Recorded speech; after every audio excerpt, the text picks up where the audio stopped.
As you know, today's story isn't about exporting coffee or cobalt or gold or any of the usual stereotypes people are comfortable packaging us into.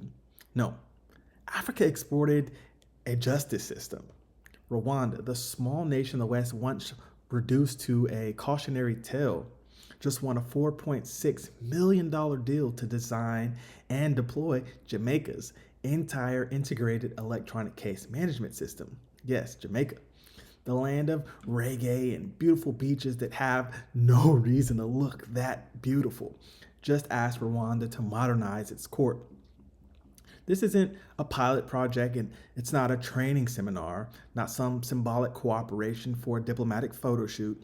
This is a full national justice tech system built by Africans, exported globally, and paid for at international market value.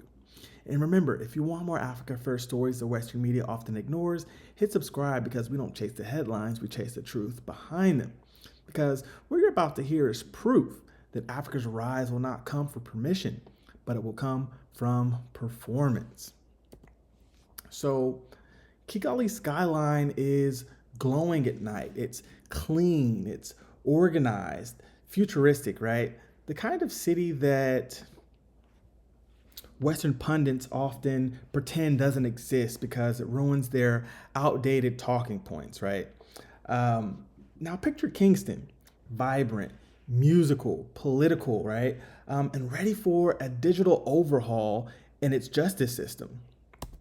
So, Jamaica put out a call. They needed a complete digital case management platform, something that connects police, prosecution, courts, corrections, attorneys, judges, and citizens through one integrated system. A system that has the potential to end backlog, paperwork chaos, and quiet corruption that thrives in the shadows due to missing files. So international firms showed up and Rwanda said, we've already built this at home. We can build it for you too. The contract, 4.6 million, one of Kigali's biggest justice tech export deals ever. And the builder, Rwanda Information Society Authority, or RISA. These are the same people that helped transform Rwanda's courts from overwhelmed paper labyrinths into one of Africa's most digitized, efficient justice systems. So Jamaica didn't call Brussels for this one. They didn't call Washington. They called Kigali, right? So when people hear that Africa is exporting technology, specifically governance technology, they assume it's symbolic, right? Maybe a small module, maybe a training app or a glorified internship for PR purposes. Cute, Africa's participating, they whisper, right? The way someone compliments a toddler for holding a crayon properly. But this isn't symbolic. Rwanda is building the entire justice tech backbone of another sovereign nation. Electronic filing, digital evidence management, case tracking, judge dashboards, police to court integration, automated workflows. Man, it keeps going. Security, data architecture, transparent processes and procedures, right? 24 access for attorneys and citizens. So this isn't a side project. This is a digital nervous system of a modern judiciary, right? So there's a much deeper meaning here, and that is that Africa is no longer the testing ground. Africa is becoming a major vendor. So for a century, the world treated Africa as a place where systems failed, not the place where systems were designed. But now, countries are buying African-built governance tools. So this is a moment where the narrative snaps, right? Africa isn't being helped in this one into the future. Africa is being involved in hiring to build that for another sovereign nation, as we said. So this deal is bigger than just Rwanda alone. This is about Africa stepping into global power as a designer of solutions. So in this one, RISA earns 4.6 million, real revenue, not grants disguised as charity, right? African engineers gain international experience, a government institution becomes a global competitive. And that's how sectors are born.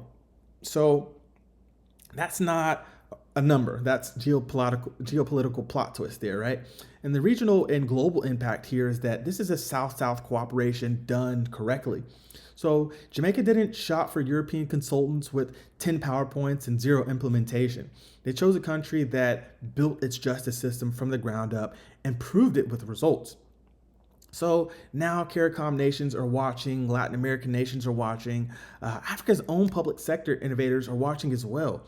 So this isn't a one-off, this is a demo, right?